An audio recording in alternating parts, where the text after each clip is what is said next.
So I'm sitting here with Christian Paterson.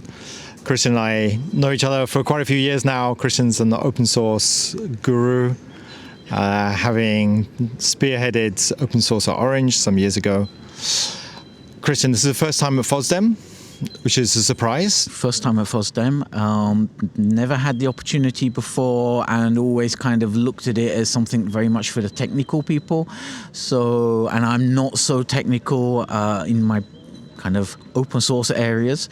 So I always kind of stayed away to some extent, but it's fantastic. Amazing amount of people, too many talks, but the talks are really good. So it's well worth visiting, in fact. So what do you think has changed that's made open source not about geeks writing software, but has brought in a wider audience? What's different this year?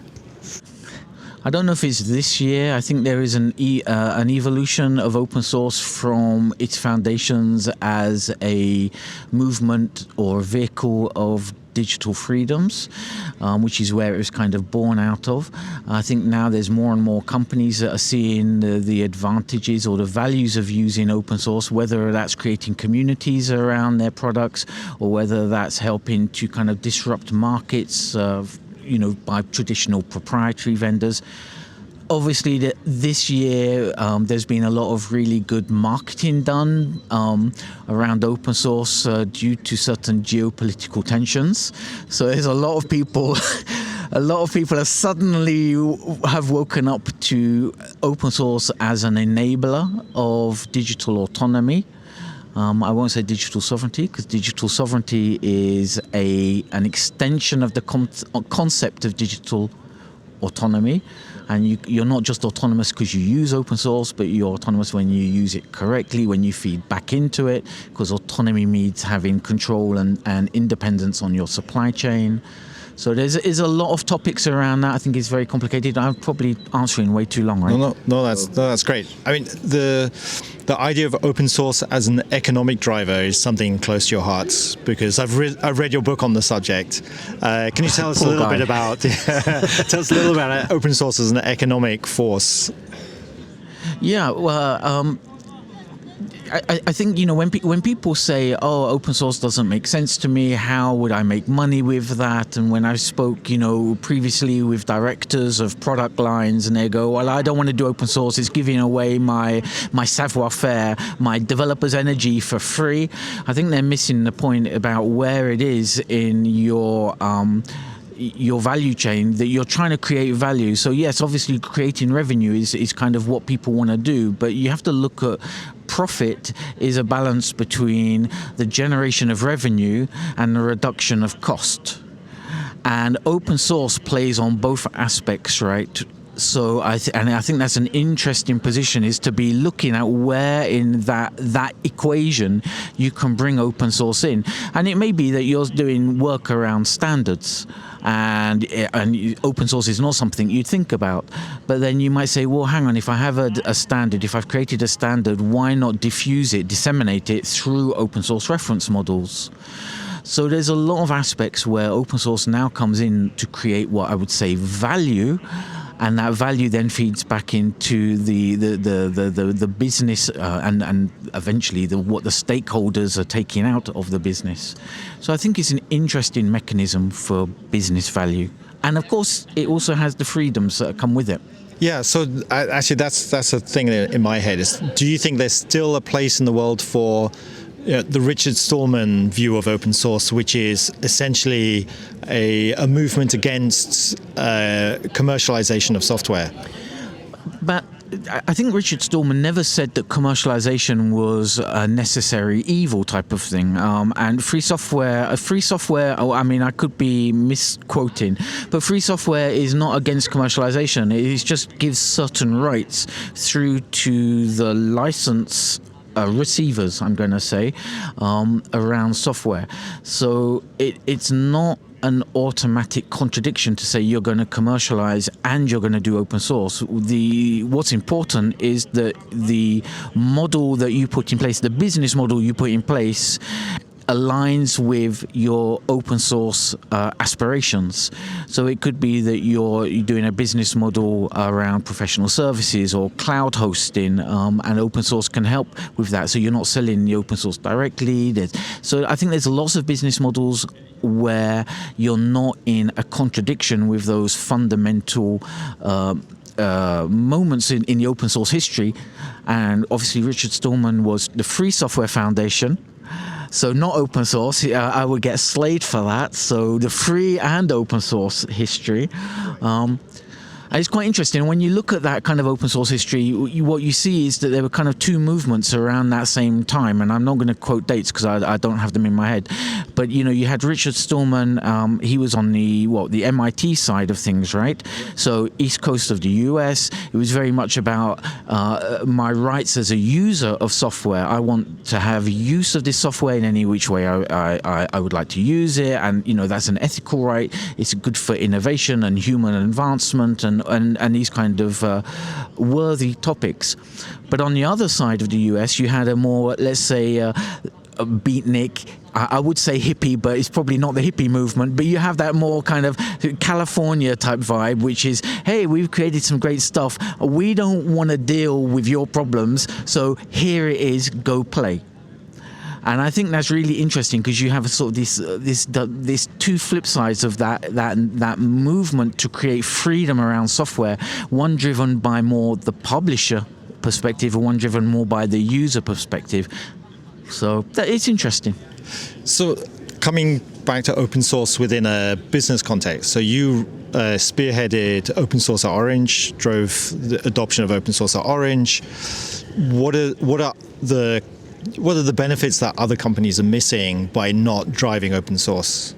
So a small correction. I wouldn't say I spearheaded open source at Orange. You were part of the movement. I ran the open source program office, the open source governance at Orange for several years. They were doing open source before I arrived. But I carried the torch, as it were. And I forgot what the question was. Well, the question is, what is it that companies are missing in terms of what open source can do for them? Because you've not just talked about it, but you've lived this experience. You've championed open source at a big multinational, understand the difficulty, but also see the benefits. So what are other companies missing? So I think there's a lack of awareness around what open source or free and open source is and how it can benefit business. So when you speak with business leaders, they may not understand fully what you're talking about. It may not even be on their radar. They may have misconceptions of it brings lots of risk, or it's going to open them up to security problems, or they may just be like the director I quoted earlier, sort of, hey, but this is giving away my developer's effort for free. But why not give your developer's effort away for free if on the flip side you're gaining access into a new market? That might actually be more important, because you have to think about what is the value proposition of what you're doing. Maybe it's around the data. I mean, if you're running AI today, is the code that important when really what's important is the data and how you eat it up and, I would say, vomit it back out, but that's not very polite. So slightly shifting gears a bit, you just started teaching a university course on open source to economics students. Do you want to tell us a little bit about that? Why is that important that students understand about open source?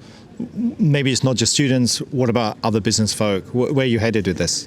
Yeah, so again, I think it's linking back to some experiences I had over the last few years. It's a realization that when you speak with open source people, you're talking to you're preaching to the converted. They know the benefits, they understand it. That's not the problem.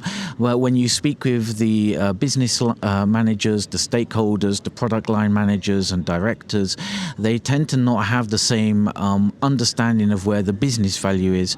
So I had an opportunity to speak and obviously, partner up with one of the teachers at University College Cork at their business school, who was I'm going to say forward-looking enough to say I think actually doing several talks about open source for the students doing a master's degree in economics would be really worthwhile, because economics is one thing, but understanding also such a pivotal or fundamental part of what the digital ecosystem is these days is of huge value, and it's not something traditionally taught. So I think this is where I'm coming from with the business students. Is I think it's something that the business people in the economics business doing MBA, people doing MBAs, business leaders, to have a fundamental grounding. Now, it doesn't mean you have to go on a 5-week course. So the way I've done it is 4 modules. Each is about 2 hours, and we go through from like what are the kind of the philosophical drivers that stood behind the free and open source movements, and how would that affect what you're trying to do, but again from a business perspective, the business models, the relationship between open source, standards, even patents, trademarks, all of that kind of stuff, right? Through to maybe some of the pitfalls, like, open washing is a common one, right? Or a term that gets thrown around a lot. But then, if I don't want to do open source and I'm not quite ready yet to open myself up to everyone in the world looking at what I'm doing, there's also companies that do what's called inner source, which is the use of the open source collaboration principles, but inside a company to break down internal silos. And of course, get people working together, which is the same thing, but... Oh, I hadn't heard of that. That sounds pretty cool. Yeah. What then, extending that thought, open source has been talked about as a part of European tech sovereignty, right? And businesses and organizations have to look at open source maybe in a slightly different way than they have in the past. Where do you think this is all going, this open source and European tech sovereignty? I think there is a growing understanding. I wouldn't say it's completely done yet, but there is definitely a growing understanding that open source can play a pivotal role in enabling what I would call digital autonomy. So when you have freedom around how you use your code, how you can modify it, and combining that with things like standards and open standards, open data formats, you start to have more choice around vendors. You become less locked in. And I think if you then extend that beyond a company organizational level, but you look at it more at a national or regional level, there's a lot of geopolitical industrial tensions that are happening and have been happening over the last few years. So, you can point at a whole number of examples.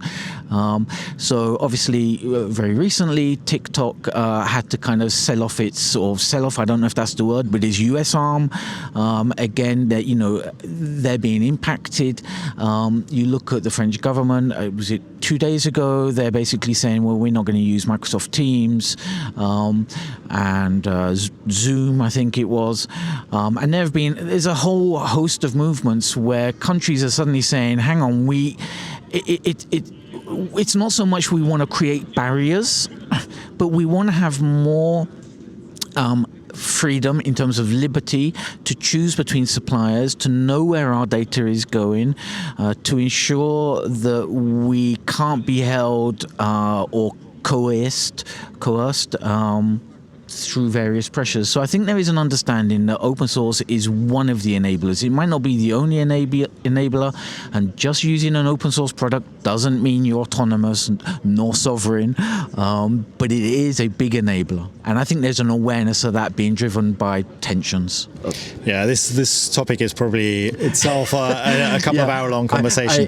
I think let's wrap it up here. I think there's a lot of rabbit holes we can go down through this. Yeah, for sure. I think there's lots of rabbit holes, but I think the bottom line is if you're a business person looking at open source, I think there's huge business potential there, not just for your own operation, but also your speed of investment, breaking into new markets, also providing services to governments now, where governments are starting to say we want more independent, open services that we can audit, and we know what's going on, and we know it's hosted by, for example, European, but this is regional regional, right? So you could say, well, in Australia, I would like something that's more held by Australians, or in Africa, or so it depends on the region you're in. So I don't want to focus on Europe, but I think there's an awareness now that companies are starting to say we can't rely on being held hostage to proprietary solutions. Right. Great. Thanks, Christian. Business perspective. I'm sure we'll follow up on these topics another time. Thanks. You, Jasper.